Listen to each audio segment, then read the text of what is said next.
Good morning. I'm Patrick Thomas and welcome to Ladder Talks. This is Saturday, September 21st, the Leader News Commentary, and I'm going to save this segment. This segment is going to be specific to the editorial in the Leader News today. I'm going to come back and probably talk about some other stuff, but I think we have talked enough on the subject of the meetings, before the meetings and all that stuff. Now today's subject is going to be about the process of the recent vote on a resolution. And if you've got your Leader News, if you received your Leader News today, I'm reading from the electronic version. If you have not received your Leader News, be patient. They've got problems with new carriers and people not showing up. Paper's running late.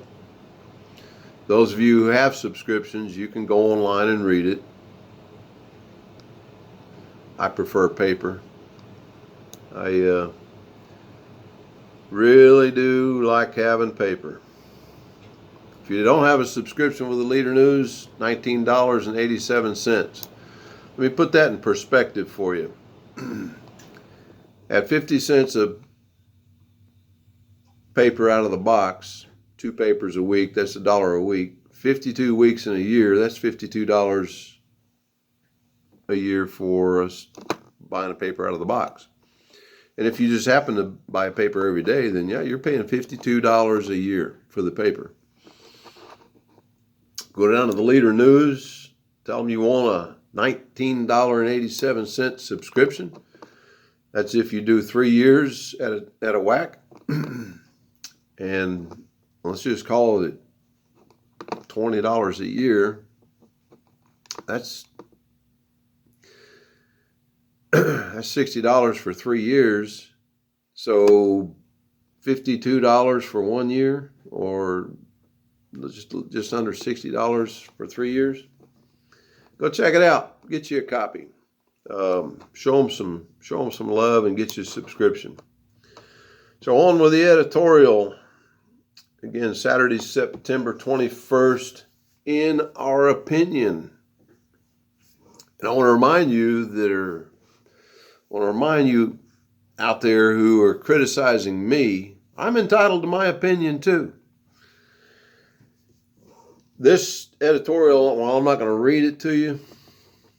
It's titled Redo Vote on Censure.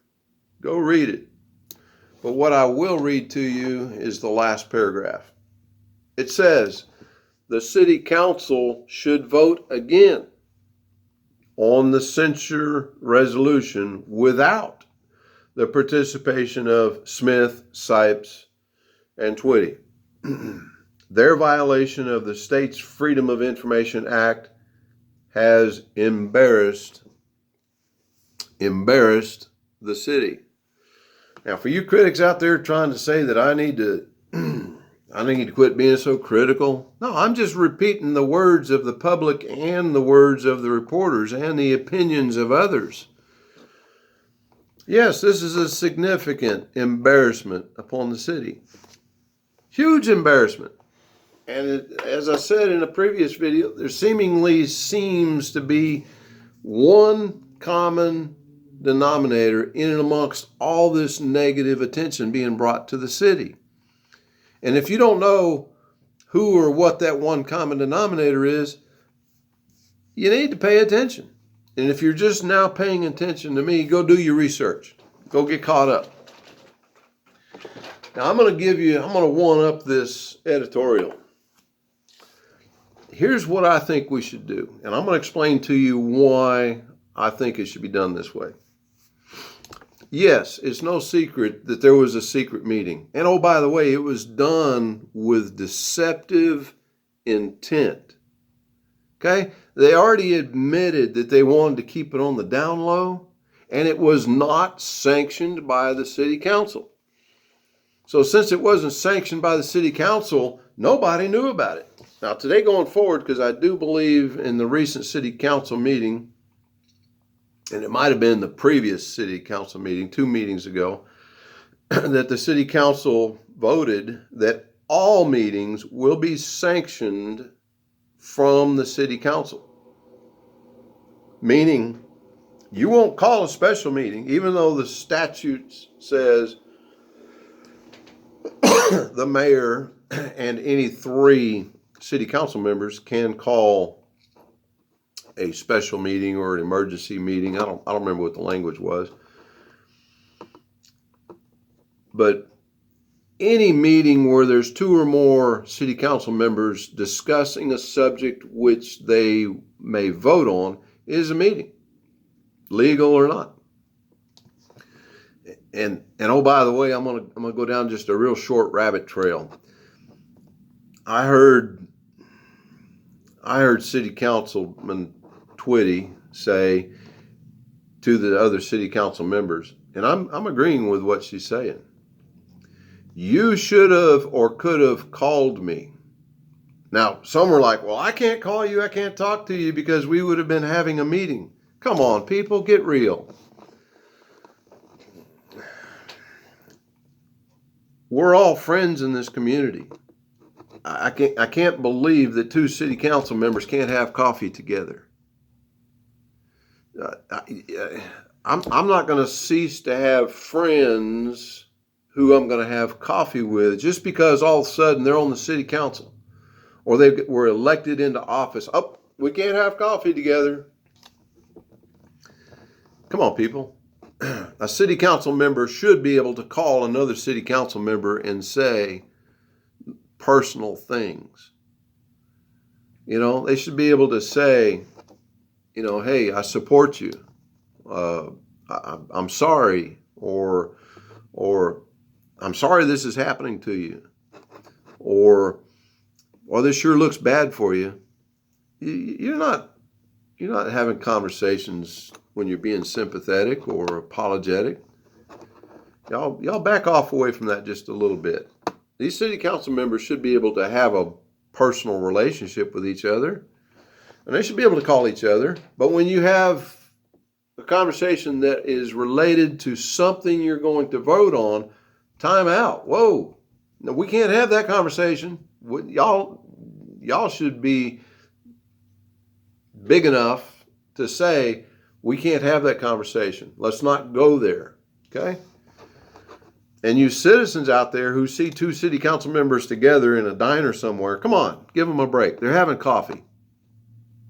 It is on the honor system, and while we do have elected officials who we like to say are persons of public trust them. And if you don't trust them, boot them out. Vote them out. But you people who all of a sudden you see 2 city council members sitting together or talking together, come on. So, back to this resolution. Here's what I propose. And I'm going to discuss the 4 people who are asked to be reprimanded. I've already spoken to Susan Davitt. I'm going to start with her. And I'm not going to speak as long as Susan Davitt as I did the other day. If Susan Davitt doesn't write something down, she doesn't perform her duties, and as far as she's concerned, there is no meeting.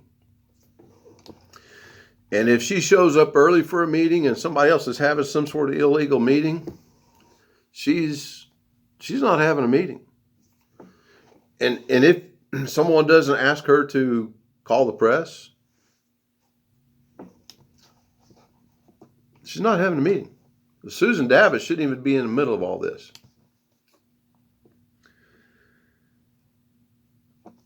Considering the other 3, there's only one individual who called the meeting. And before any new rules come about saying all meetings will be sanctioned by the city council, And if city council member were to decide we're going to have a meeting, then that one person who calls the meeting is, according to the statutes in the FOIA handbook, supposed to be the one who notifies the press. Whether she tells the city clerk to notify the press, that one person is the only person who is responsible for an action. The other two, they're not even responsible to ask the person who called the meeting, did you call the press? Now, here lately, you're hearing a lot of people say, did you call the press? Has the press been called? Did anybody call the press? I don't know anywhere in the statutes or the FOIA handbook does it say that every city council meeting or every city council member, when they're in a meeting, they need to be held responsible for asking the question. It doesn't say that, folks. So there's really only one individual. If you're going to hang anybody out to dry, or you're looking to reprimand anybody, and if there was a FOIA violation, the FOIA violation at hand here is not so much that we had a secret meeting, but the press wasn't notified. The press represents the public. The public wasn't invited to the meeting. So, Mary Twitty and Gary Sipes is off the hook as far as I'm concerned when it comes to the press having been notified, making it an illegal meeting. Now, they may be guilty by association because they didn't know the press wasn't invited. They may be guilty if they knew that they were having a secret meeting and that was wrong to have a secret meeting. They may be guilty there. But folks, the biggest violation that is being discussed is the public was not invited to the meeting. And there's only one person responsible for that notification and that invitation. So really, Mary Twitty, if you're listening to this, you're innocent, okay? Gary Sipes, if you're listening to this, I like the rut-row raggy, all right? You're innocent. I'm speaking up for you, okay? Again, Mary and Gary, y'all might be guilty by association. That part I don't think is that big of a deal. But I promise you going forward, everybody will ask the question, did somebody call the press? I promise you going forward, every city council member is going to ask somebody where the press was the public invited. I promise you that's going to happen. So, back to the resolution. Here's what I suggest that we do. And I said this is just my opinion. I think it would be appropriate to have 4 resolutions. And all 4 have to be voted on to be read, just like previously. And all 4 of them should be voted on to pass the resolution. 3 resolutions, I'm not calling for a resolution for Susan Davitt. Y'all just leave Susan Davitt out of this, okay? For those of you who want to go after Susan Davitt, then you go after her. I'm not after Susan Davitt. 3 resolutions for each city council member, and the city council can vote to read those 3 or choose not to read them.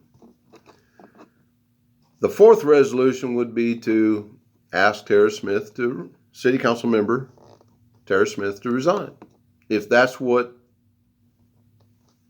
Alderman Sansing wants to do, or any other city council member wants to call for censure. That way, each of those resolutions stands on its own.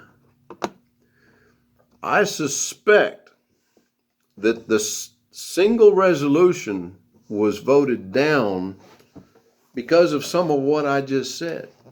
It didn't pass because some of what I just said. Some of the city council members, in my opinion, probably felt Mary was really innocent, maybe only guilty by association. Maybe Gary Sipes was innocent because he wasn't the one calling the meeting, but guilty by association. And Susan Davitt, I think she's innocent in her entirety.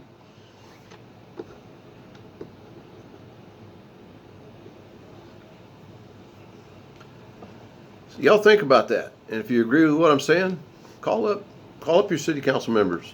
Tell them, pass a resolution, pass one of 4 resolutions. Read all 4 of them. Vote to read all 4 of them.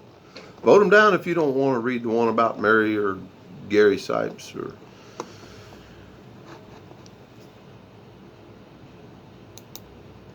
the Leader News is stating former city council city attorney Bobby Bamberg. And the Leader says, quoting Bobby Bamberg, that it's not worth it to pursue prosecution on a FOIA violation.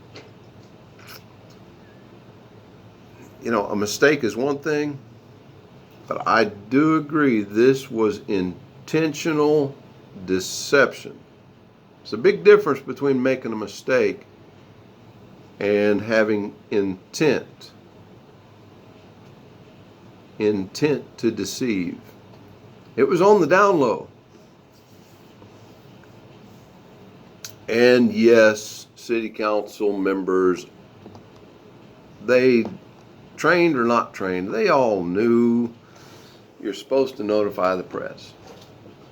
And there's another thing for the rest of you out there who are listening, city council members and maybe Mayor Johnson. There should be absolutely no public meetings in the mayor's conference room. That's for business meetings.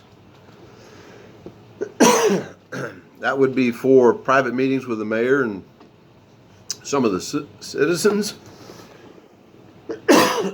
Excuse me. The public will not feel comfortable going into a meeting where they have to sit next to one of the city council members or sit next to someone. I don't want to go into that conference room sitting in what would be a public meeting and there's not enough room, folks. There's not enough room. No more meetings in the mayor's conference room.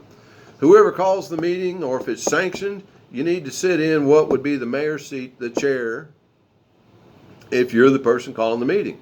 And you get to smack down the gavel and call the meeting to order. You are the chair. Let's be professional about what we do. Let's do it in the public meeting room, in the city council chambers. No more meetings in the mayor's conference room. I don't even like the idea of meetings in the glass window room down the hall. It's still too small. We need to be open and inviting and invite the public. I don't care if no one shows up. At least they have the opportunity to sit in the comfort of their own personal space if the public chooses to show up. Now, I promise you, more and more people are going to be showing up for some of these meetings, at least in the next few weeks or few months. So, y'all think about what I just said. This particular segment is going on nearly 20 minutes, and I think I've said enough. I agree. We need to redo the vote. I think the vote was skewed. We need to redo the vote. But y'all leave Susan Davitt out of this. It got nothing to do with whether or not I like her or anything like that. She's innocent. You know, just because she walked in for what she thought to be her meeting that she was going to have at 4:45 and somebody else was already having a meeting, it don't mean that she's there for that meeting.